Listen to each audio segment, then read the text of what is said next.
Assalomu alaykum kanalimiz a'zolari. Siz Sho'rchi Sado kanalida siz bilan Orishoq.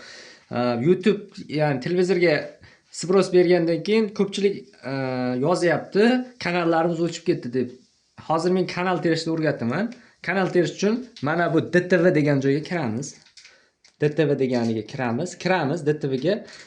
Kirganimizdan so'ng mana shunaqa bo'lim chiqadi. Dastur yo'q. Hozir teledasturni izlashni xohlaysizmi deyapti. Ha, xohlaymiz. Ok tugmasini bosamiz. Ok tugmasini bosamiz. Efir, avtomatik izlash, raqamli kanallar. Xo'p, qo'lda terish. Bizga nima kerak? Qarang. Mana uni efir qilamiz. Bir xilda kabelli bo'ladi, sun'iy yo'ldosh bo'ladi. Bizga esa efir kerak. Efirni tanlaymiz. Efir tanlaganimizdan keyin avtomatik izlash bor. Avtomatik izlashni ustiga bitta bosamiz.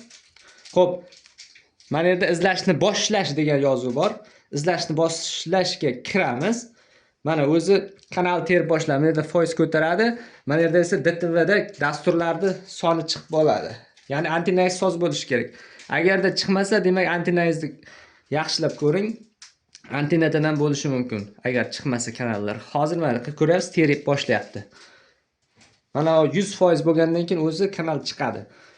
Xo'p, kanalimiz a'zolari, videomiz mana shu yerda tugaydi. Manfaatli bo'lgan bo'lsa, foydali bo'lgan bo'lsa, bizlarni kuzatib boring. Hozircha xayr, salomat bo'ling.